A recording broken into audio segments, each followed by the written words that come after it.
I'm Jeremy Stiglitz, and for the next hour, or maybe a little faster, I'll be discussing AWS Key Management Service for data protection.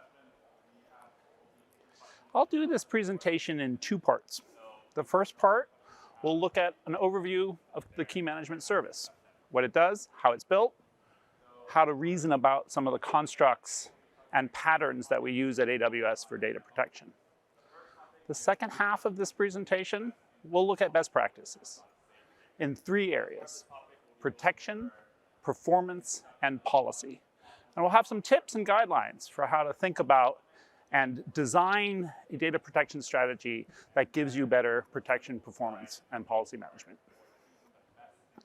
By way of introduction, I've been in cryptography since the mid-90s with roles at RSA, Entrust, Cisco, and more recently, Voltage Security. It's a fun space, and for folks that are interested in coming and joining the crypto team at AWS, we're expanding and growing, and so I'd encourage you to take a look at our jobs that are posted on jobs.amazon.com. For today's presentation, I wanted to just set the stage right away with how to think about AWS's cryptography stack. And I'm using a sort of quasi-OSI model. For those folks familiar with the OSI stacked model of networking, our cryptography is deployed across the entire stack. So we have technologies to secure at link one, optic connections between our buildings, all the way up to the application layer. I'm not going to be focusing too much on the network and transport level security services. We have a raft of other technologies, a raft of other presentations for that. My focus today is at the application layer. We're going to be looking at essentially data at rest technologies. How do you lock data in place? How do you lock data in a database? How do you lock data in your storage systems? And occasionally, how do you lock data in some of your streaming services like Kinesis? But the emphasis of my presentation will be on data at rest. What is key management? Key management is a number of things. We like to think that the key management is the hard part of managing a cryptographic system. In order to lock things, you clearly need keys. In order to lock things, you clearly need encryption. Those are the building blocks of cryptography. At a slightly higher level, you need to reason about your keys. Are they being securely created? Do you have the right authorization for who can use those keys? Are you accounting and creating an audit trail for who's using those keys? Are you attaching the right keys to the right data? If you disassociate the connection between your key and your lock, you're going to be stuck with that lock forever. You may have felt that in the real world. If you've moved houses, chances are you've found a bunch of keys that are hard to map back to what locks they belong to. Those are some of the problems that KMS works on. Secure creation of keys, policy management of keys, auditability of keys, and correctly associating that the keys we're using, we know how to find again. Make them available, make them durable, make them high performance, make them respond very quickly. And so those operational characteristics of KMS is where we invest a ton of time. We try to build a service with bulletproof availability, very fast latency, exceptionally high durability. 11 nines of durability provided to you in the durability promise of the KMS key store. How do we do that? We've built an architecture that's a managed service that offers a web service console, REST API, and CLI way to interface with it. That's the front end of our architecture, a series of web servers that respond to requests to create keys or create locks or assign payloads. We want to do that securely, so we've built a customized backend in the architecture called a hardware security module, HSM.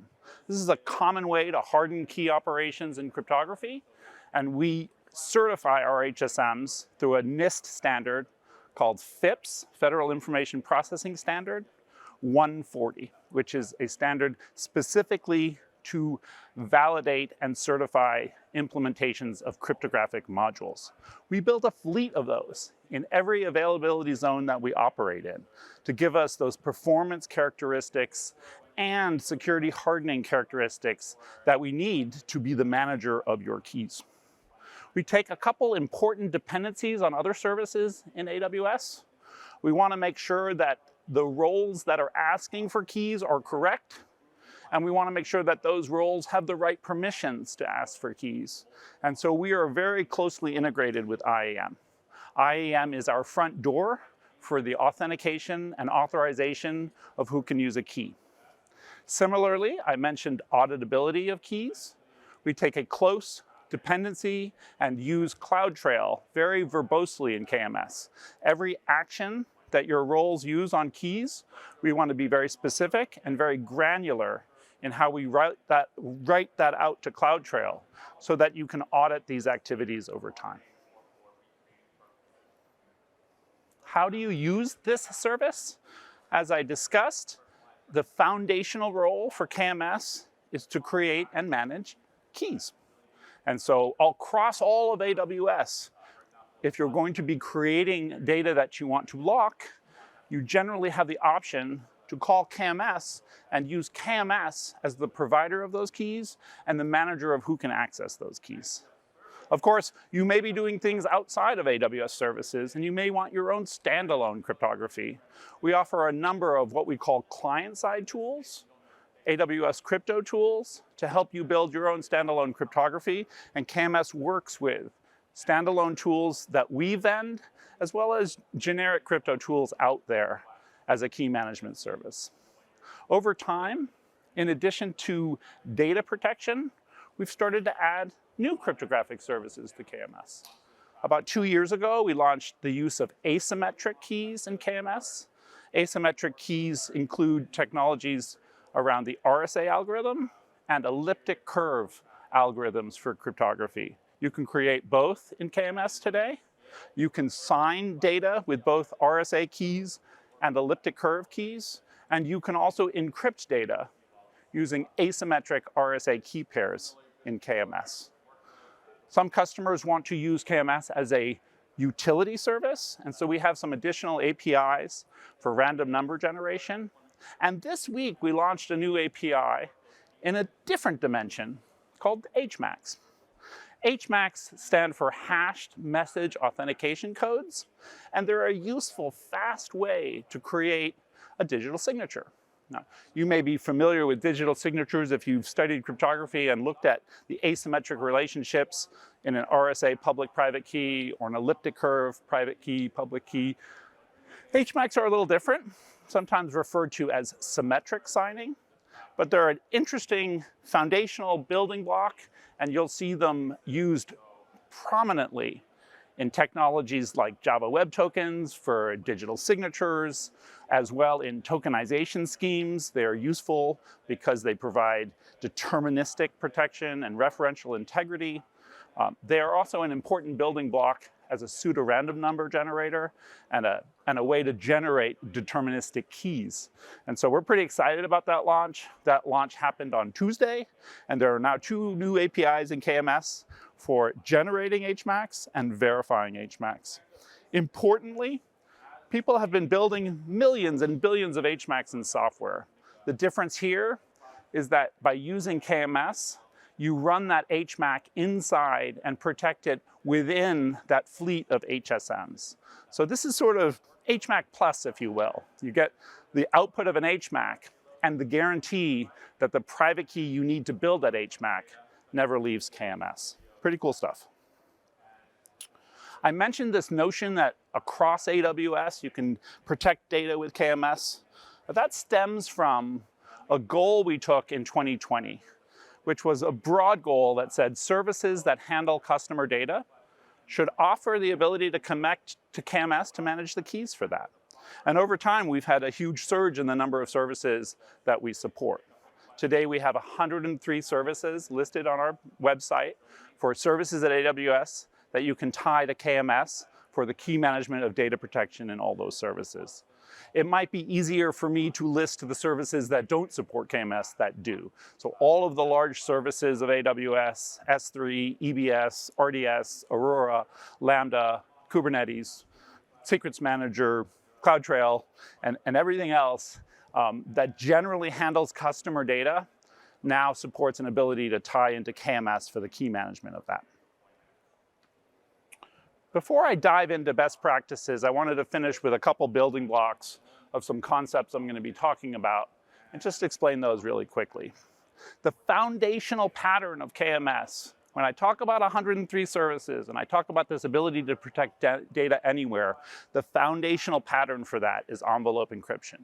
If you understand one thing from this presentation, I hope it's the pattern of envelope encryption, because it's the one KMS relies on to support the scale and distribution and management of all those keys across literally trillions of operations. KMS anchors that envelope with a key called a KMS key, also sometimes called a key encryption key, wrapping key, envelope key, or occasionally called root key. Those are all essentially the same key. It's a key that you use to envelope data keys. Data keys are your working key. What I mean by that is you have data, you want to lock it, you use a data key to lock data. So at the bottom of this is a data key, and it is the working key for how you encrypt things at AWS. AWS uses a pretty standard pattern of AES GCM, Galois counter mode. It's one of the modes of AES approved by NIST, and it gives us some nice properties in terms of authentication of that encryption. And we use pretty uniformly 256-bit key strength size. So when I talk about encryption today, the second key takeaway is that it's all anchored in AES 256-bit GCM. Of course, the last constructs are sort of crypto 101. Across all those services, Secrets Manager or CloudTrail or Aurora, you're going to be interacting with plain text data, and you're going to want to protect that data. The operation of encryption transforms plain text data into ciphertext data. Let's drill down into envelope encryption, because it is that pattern that's very important to understand in order to grok your head around how data protection works at AWS. And for my example, I'm going to use the canonical example of S3. S3 is our leading storage product, and customers drop files and objects into S3 as a storage service, and you'll want to protect that, or protect some of those data files going into S3. How do you do that? As I mentioned, you use AES encryption for that, and you'll need a data key to lock that file. S3 will work with KMS to get a data key.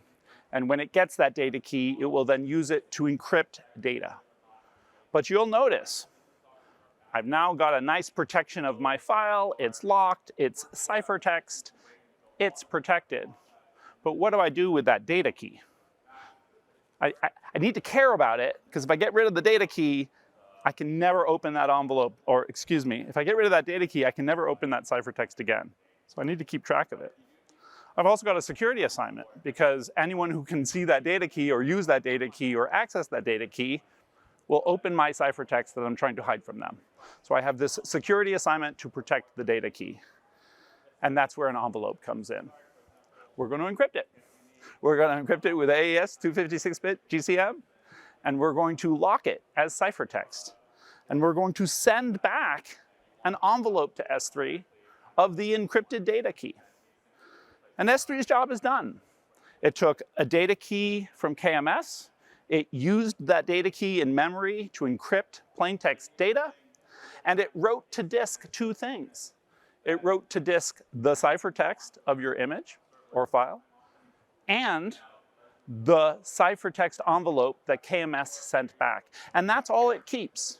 This is the long-term storage of all protected data across all AWS patterns, everywhere. All of those services I rattled off, whether you're using this in CloudSail or WorkDocs or anywhere. You're going to see ciphertext, and appended next to the ciphertext, you're going to see a ciphertext envelope that protects that data. So now we've got a nice solution for our services, but if you're paying attention, we've got an envelope key to worry about, because the things I just said about data keys are equally true for the envelope key. If someone gains access to the envelope key, they gain the ability to open the data key. If they gain the ability to open the data key, they gain the ability to open the data you're trying to protect. So now we have an assignment to protect envelope keys in KMS. And guess what we're going to do? You probably can guess ahead here. We're going to use AES GCM 256-bit to encrypt it. And this is how we keep your keys in KMS. We keep your keys in a ciphertext database, encrypted under AES. And that's the long-term steady state of your keys. So now we've got ciphertext of your data distributed across AWS, ciphertext of your data keys. Ciphertext of your envelope keys. And now you may be wondering, okay, Jeremy, but you needed a key to encrypt the envelope key. And this is where key hierarchy comes in. And that's essentially what KMS is. KMS is a series of keys that encrypt and protect your keys. And the magic of KMS is that we don't ever need to interact on those keys in plain text. We use HSMs, certified by FIPS, and we load those extra layers, the higher layers of this system, only in memory, only in the HSMs of our system. And that gives us some very nice hardening and very strong security properties. We're never seeing those keys, we're never exporting those keys, we can't access those keys. In fact, there are no human interfaces, no ways for humans to interact with our HSMs. So we have this very nice abstraction that we can only write your keys into a ciphertext database, and we can only make use of your keys under your roles, under your permissions, sent to a device that we have no human interface to. And this helps us build very high security, very high controls around how keys are protected in KMS. Understanding this pattern is very useful to you because it is common across all of these services. And in fact, KMS does this an awful lot. We will generate on the order of about 350 billion data keys a month, about 3 to 4 trillion a year. So we're doing this at massive scale across massive numbers of services and doing it at very fast speeds. So for some of these applications in online transaction processing, you'll want very fast latencies. And so KMS works very hard to make that operation exceptionally fast, measured in single milliseconds for our P95 and P99 performance numbers.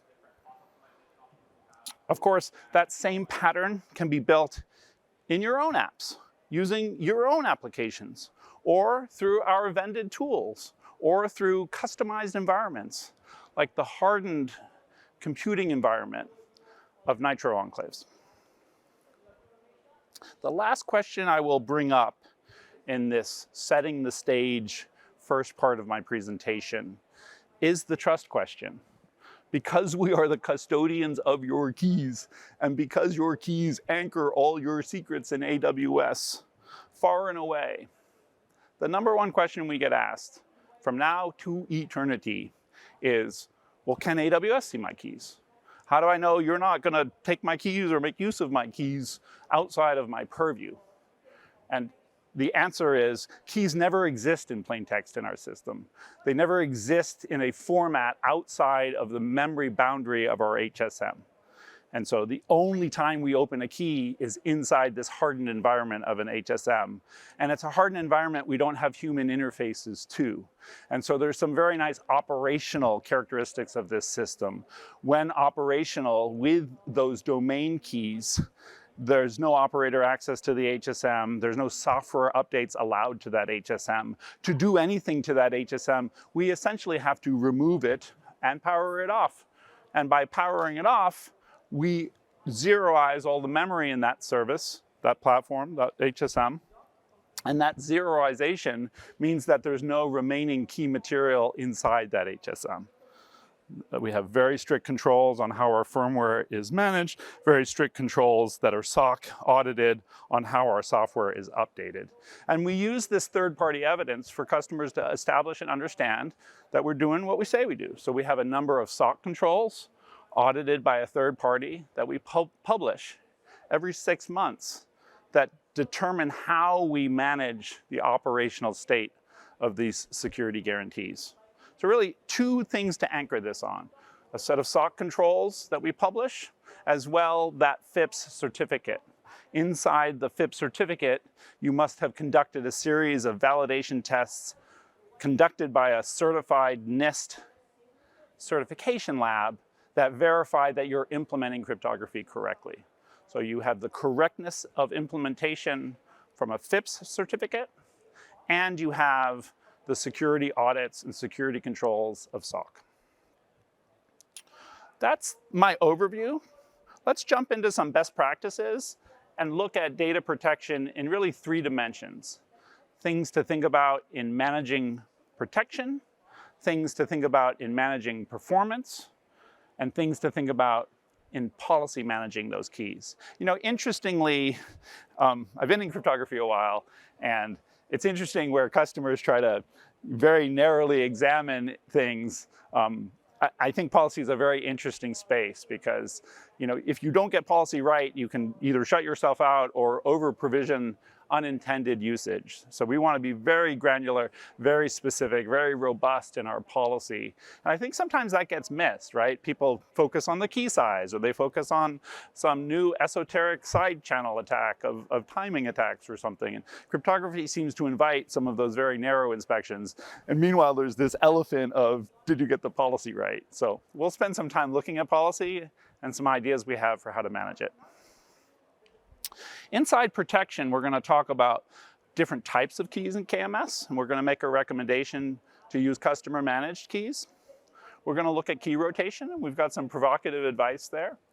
We're going to talk about encryption context as a way to better anchor your encryption. We'll explain what anchoring means. And last but not least, we have this new API called HMACs that I'm pretty excited about. You can run HMACs in software, the world does, billions and billions of times every second.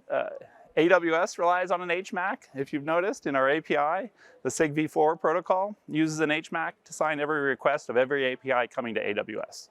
So clearly, HMAC is a very broad asset, very broadly used facility in cryptography. The meaning of a KMS HMAC is that secret key that seeds the message authentication code, that anchors the message authentication code to a unique key, is only run inside the HSM. And so you have a very nice, very differentiated protection of your HMAC keys when you're using the Generate MAC API from KMS. Customer managed keys give you the most flexibility. So I kind of want you to think about this as a sliding scale. On the right-hand side of the scale for you, customer managed keys, these are your keys. They exist only in your account. They are set by policies that only you can write. They are very verbose in CloudTrail and owned by you. The life cycle of that key, whether you choose to rotate it, whether you choose to disable it, whether you choose to delete it, are entirely controlled by you. So it's your key in your account. You pay us $1 a month to manage it, but it's your key. And that's a customer managed key. And we're going to give that right side of the spectrum the most granularity and control. The left side of the spectrum, AWS owned keys, I'm going to refer to as the easy button. They are a way to achieve encryption by using the default. The default means that AWS sets the policy. AWS allows its service to call that key. AWS will see its own CloudTrail, but you won't have any visibility into when that key is being called. AWS will set the rotation of that key. And occasionally, AWS may copy that key to another region, but that's in very, very few of those 103 services. In general, we try to keep region isolation of all of our keys when being created and used by our services. Of course, the default button is free. If you choose to use AWS owned keys, they are free in their usage and their APIs. In the middle, we have a bit of a hybrid, referred to as an AWS managed key. A managed key is a hybrid key in the sense that you have some ability to see activity on it. It's a key that exists in your account, and for that reason, you can see the CloudTrail activity of it. It is a key isolated and only used for your account. However, it's a key that AWS has access to. AWS writes the policy on it. AWS dictates whether it's going to multi-regions or not. It is generally managed every 3 years as a policy at AWS today. And that key is also free to set up, but the APIs that are called on that key will charge your account. But our recommendation is take a look at customer managed keys first. They are the most granular and they give you the most control, the most flexibility to very granularly control what you're protecting with data. If you've got a broad service, like for example, License Manager, where you're just managing license assets in AWS, an AWS owned key with its default policies might be appropriate. This one is a little bit provocative. We could spend a couple hours here on key rotation. Key rotation is the idea that I should be changing keys over time. And that idea goes back well over 2,000 years. For those of you in cryptography and the idea of secret writing has been around for thousands of years. And this idea of changing keys is quite simple. If I've written something in a protected format and sent it to you, and then I need to write something else and send it to you, and if I need to write something else and send it to you, well, if I'm going to use the same key as all those other times, how do I know that the same key didn't go somewhere else in the meantime? And so this idea of rotating or changing my key gives me some protection as I keep using or keep writing new encryptions. However, our guidance is to not use rotation in KMS, and that's going to sound a little provocative because that sounded like a pretty good reason to rotate. We do support rotation. We do have an automatic feature to rotate a key every year. We just don't think you need it very often. This notion of, well, Jeremy, you just told me if I'm going to keep writing new data, don't I have to worry about the old key leaking? You don't, because there's no reasonable way to reason about a KMS key leaking. We have no human interface to that key. We have no API to read that key. We have no API to export that key. We never bring that key out into plain text. The only place that key can be invoked from is to decrypt it under the protection and boundary of that HSM. So this is quite different than in Roman times, right? In order for the Roman messenger to read that message on the other side, you had to transport the key over there. In our world of cloud computing and the use of HSMs, we don't have to be sharing or distributing or accessing or making keys available. And so your boundary of key leakage or key risk is vastly different in a cloud environment. You'll also notice that we're using a unique data key in each of those transactions. And so in a literal way, you're bounded by your data key. And your data key is specific to each object request in S3 or specific to each table in Dynamo. And so that secondary data key is also giving you blast radius protection. There is another technical detail about encryption, which is crypto wear out. And this is similar to in the real world. If you had a very old car, like for example, a very old Subaru, the key can actually wear out in the spindle. And so you'll try to start your car and the key won't work anymore because the teeth have worn out because you've used it too many times. A similar thing can happen in encryption. There is a theoretical size of data that you can encrypt a key that you can use for encryption, and a key will lose some of its strength after you've used it too much. That's called crypto wear out. The way we use keys is very carefully crafted inside KMS. The way we generate data keys is carefully crafted.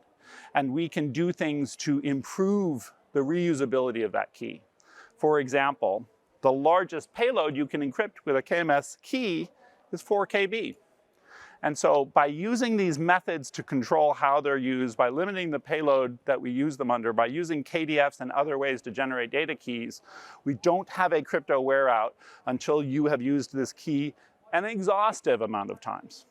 A single key used by a single user is in the realm of 2 to the 160th that you can use it in our system. An attacker who might have arbitrary access to 2 to the 32nd KMS keys would still have a boundary of about 2 to the 50th times that they could use this key before there would be a risk of crypto wear out. I can tell you that 2 to the 50th is still a pretty large number. You'd have to be creating trillions of keys a day for trillions of your lifetimes, to get in the realms of data key wear out at KMS. And we just don't see that kind of pattern. We don't have a reason to worry about trillions of invocations of a key, in the frequency of trillions of years. So we're not going to wear out these keys anytime soon. We're not going to leak these keys. And so there isn't the sort of fundamental reasons to change keys. With all of that said, we recognize some of you are under compliance or auditors or even NIST guidelines that guide key rotation. So we have built a facility for automatic rotation of KMS keys. That facility will move to new key material every year. The next up is this notion of an anchor or better security or better binding of your encryption. And this is a technique that we can achieve through encryption context. Think of encryption context as sort of extra payload data that reminds you or binds your encryption to particular projects or particular details that you want it binded to. It should be relevant to your data so that it includes things like a timestamp or a project or parameterization, but it helps bind your decryptions. What encryption context says is object plus data key and plain text context are required to run the decryption. And so it's a way to infuse your encryption with extra metadata, and this metadata can be useful as an anchor. For example, one of the cryptographic risks that you have when using keys is an idea of a confused deputy, where the person permitted to use a key may get confused between 2 different decryption requests. Encryption context is an excellent mechanism to ensure that you are protected against risks that can come from confused deputies. Last but not least, we just launched this week an HMAC API. As I mentioned already in my excitement, HMACs are great crypto building blocks. They're used in Java Web Tokens and tokenization and key derivation systems. This new API ensures that the HMAC operations that KMS offers are protecting that HMAC key in the same manner as any other KMS key. So it's only accessed in the HSM, only accessed under your roles, under policies that you control, fully audited in your CloudTrail, all within the confines and the boundary of a FIPS 140-2 HSM fleet. That concludes my protection best practices. Let's move over and talk about performance. In performance, we're going to look at some of the characteristics of AWS with the several orders of magnitude. So you kind of have to start there before you can think about performance optimizations. We're going to look at an important performance optimization that you could consider for S3 workloads. As I mentioned earlier, S3 is one of our workhorse, largest constituents of KMS. About 60% of our traffic coming to KMS comes from S3. So this optimization is particularly important for some of our analytic workloads or workloads where you might have 1 billion objects in a bucket. You can get some tremendous optimization here. We'll take a look at how it works and what it does. And then we'll talk about data caching. Data caching is particularly useful for some of our client-side encryption applications. There are also some data caching techniques available to you in things like Dynamo. Several orders of magnitude in how encryption operates at AWS. This is really more of just a tip so that you can do the right math when you think about performance optimizations across AWS. So different services are going to use keys differently, and they're going to call KMS at different rates. For example, when EBS locks your block volumes, it's going to use 1 key for the block, and it's going to ask KMS 1 time to decrypt it. And then it's going to load that block into memory. It's not going to need to talk to KMS ever again as long as that block has been loaded. That means that for EBS, its traffic to KMS could be quite small. Once a day, once a week, once a month, once every 3 years. It depends on how long EBS is using that block. You could have some very long running EC2 workloads, for example, and they don't need to be talking to KMS again after they are instantiated. Of course, because RDS sits on top of EBS and it uses EBS block storage as its way to write its data, RDS has a similar notion that it uses one data key to load RDS. I should put a caveat on that one and say RDS, if configured for interim snapshots, will also be writing to a block every 2 hours. And so that's an example where the read path might be only once to load it, but it does need access to a key every 2 hours to write those incremental snapshots. Of course, going from once per day or once per month, I think you know where this is headed. There are applications that can use tens or hundreds of calls a day. There are applications like Secrets Manager and Lambda, for that matter, that can be in the realms of thousands of calls per day. But to get to the really high volume performance considerations, you tend to see applications like S3. In the land of S3, because it's using a single key, a single data key for each object that you place into S3, for some of these workloads, that can represent billions of data keys. And so, operations on that bucket can represent billions of transactions to KMS. So that is something you should be mindful of in terms of cost optimization and performance for your analytic workloads. It's also something that we were mindful of, and we did some work to address it. So if you go back to my canonical example, and you remember I was talking about envelope encryption, and I was talking about, I've got an object, S3 is going to ask KMS for a data key, and it's going to lock that object with a data key. We can do an optimization. We can change this communication so that it's not occurring at the object level. We can change this communication so that S3 is communicating at the bucket level. What if, instead of asking KMS for a data key for each object, what if the bucket asked for a key?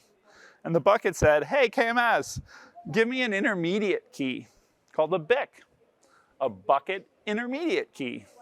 And in this service, we're using an intermediate key managed by S3, protected by KMS, as a way to derive keys underneath it. And now we have a communication one level higher up in S3, but a very meaningful one level, because your buckets can have thousands, millions, or billions of objects in them. And I can't tell you what your performance improvements will be, because it will depend on how fast you write new objects to that bucket and how many objects you put in a bucket. There will be some individual results will vary, but some customers are enjoying 90, 99, 99.99% performance improvement here. And you can kind of see why. If you went from a world in which you needed 1 billion calls to a world in which you need 100 or 1,000 calls, you have this tremendous optimization coming from bucket keys. So if you're using KMS with S3 and you got a lot of objects, I would encourage you to look at bucket keys. Everything, in life has some trade-offs. So for those of you who are thinking about, Jeremy, you told me about access control earlier with policies, and Jeremy, you told me about auditability before. Now, hopefully you can see those control mechanisms in KMS shift to the bucket level. So now when we think about authorization of that key, we're going to be authorization of a bucket. And when you think about audit activities in KMS, we're going to be auditing activities at the bucket level. So we saved 1 billion calls, but we now interact at the bucket level instead of the object level on an authorization and auditability standpoint. These derived keys are securely derived from the bucket. There is a 5-minute window that the BIC will live in. And we picked that 5-minute temporal idea because it's the same construct that IAM uses in revocation. So the longest you would ever have to wait to revoke something or delete permissions is 5 minutes. And so in a 5-minute window, S3 will optimize to this bucket, but every 5 minutes it will need to go back to KMS to make sure and get a new key if it needs to. I mentioned data caching. Data caching is a technique similar to bucket keys, but different, where the same key can be kept in memory to be used over and over again. So a data key cache will store data keys and the related key material in a cache. We tend to see this optimization particularly useful in our encryption SDK. And so I would encourage you to take a look at caching if you're using any client-side encryption, especially in the ESDK that we make available. That concludes my performance best practices. I'm going to round this out with taking a quick look at some policy ideas. As I mentioned earlier, really important to get this right. Clearly, the goal of encrypting data is to provide that extra layer of access control, that extra authorization, that only the people entrusted to decrypt this should have access to it. And so we really want to be crisp and precise in our policy. Otherwise, the key strength or the cipher choice or the HSM protection didn't do you a hill of beans if you wrote an open-ended policy that anyone could use that key with. First and foremost, we have guidelines to enforce separation of duties in KMS. This is a pretty common construct in the world of policy, and I'll just explain what our intention is here for KMS. We want to give you a language and policy that lets you think differently about people that need to dictate how keys are used from people that need to use keys. And we want to dictate those differently because we don't want the foxes and the hens having the same rules. So the separation of duties construct is people that create keys should have policies that allow them sort of control access over the keys, creating them, setting policies for them, deleting them, disabling them, rotating them. They should be key administrators. But my users, my readers of data, who depend on keys for ensuring the protection of that data, generally aren't creating the key and shouldn't be. They shouldn't be allowed to create new keys. They shouldn't even be allowed to create the rules on who can use a key.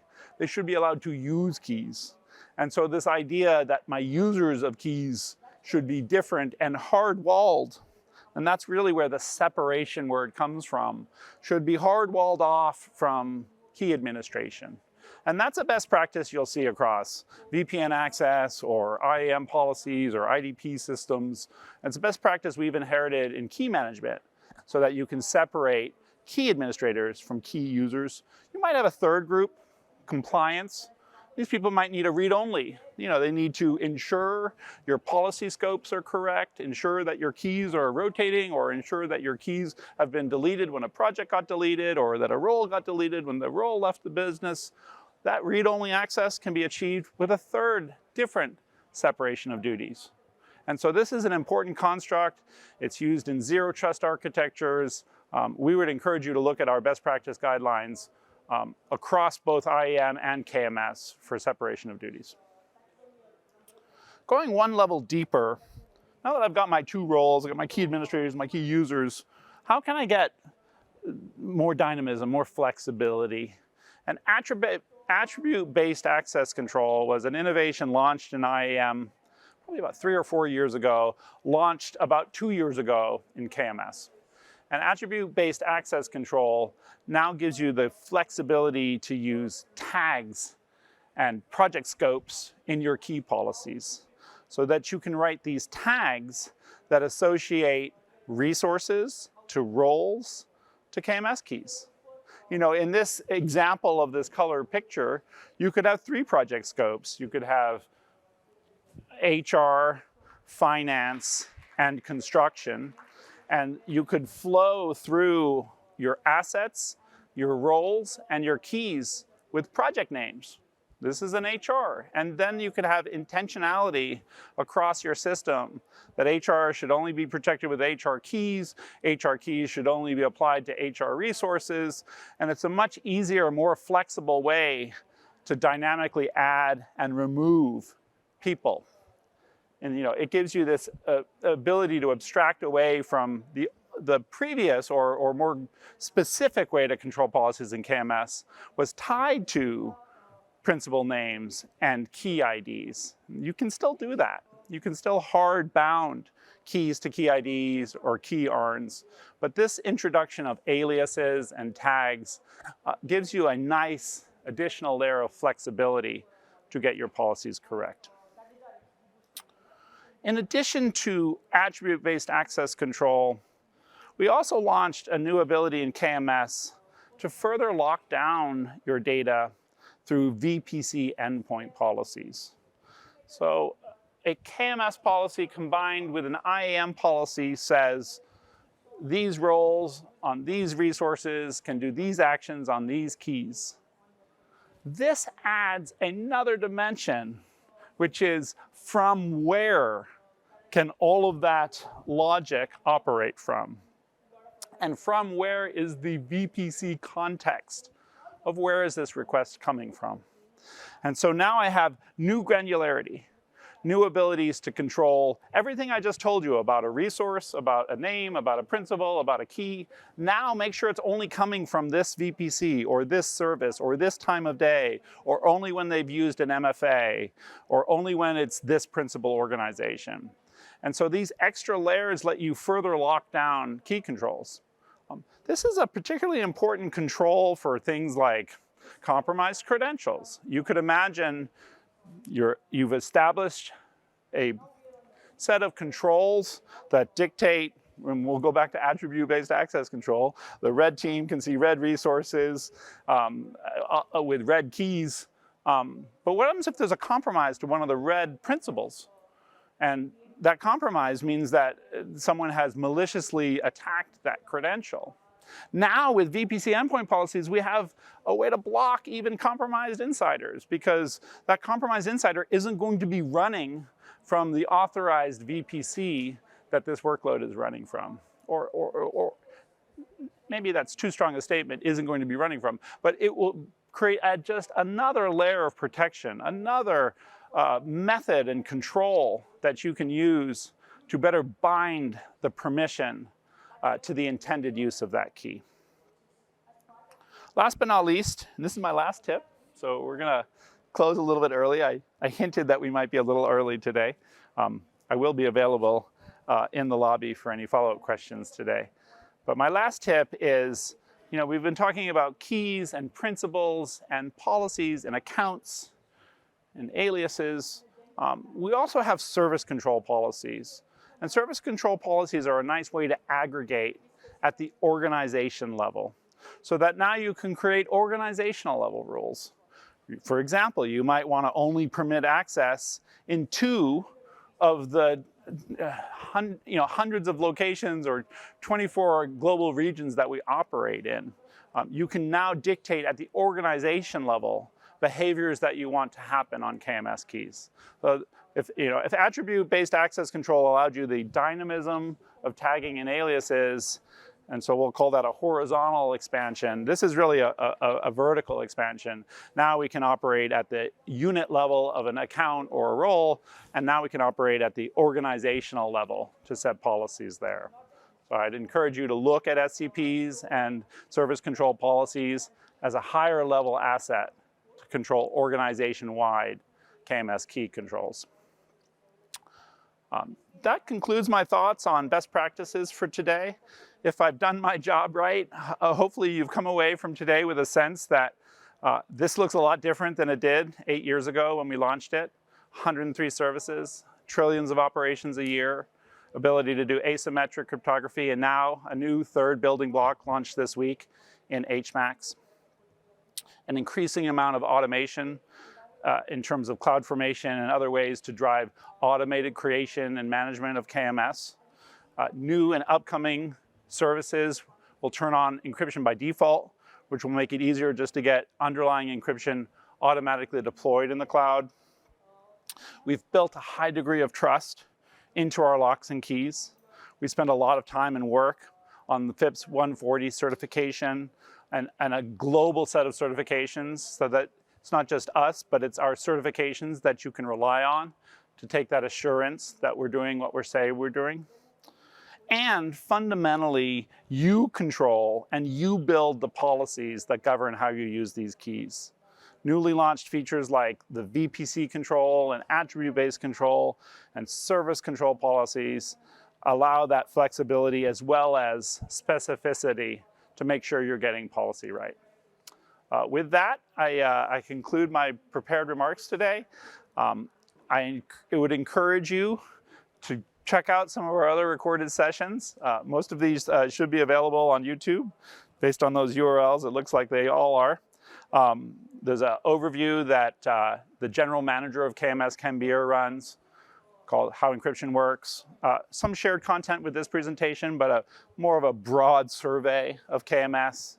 Covers a couple more aspects of KMS in more detail than I was able to today. I mentioned Nitro earlier. Nitro is that secure, hardened compute environment. Mark goes through the security benefits of the Nitro Enclave architecture.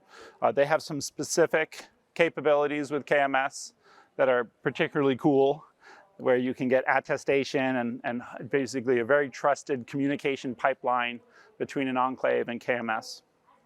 Raghu looks at basically a broad view of encryption for our data lakes. And Peter does, again, a world tour of data protection with a little more of an architectural view of how to work with policies and how to reason about best practices for when to create a new key and how to think about key management more as an operator and implementer of a key system. With that, thank you for your coming out today, and I hope you enjoy the rest of the event.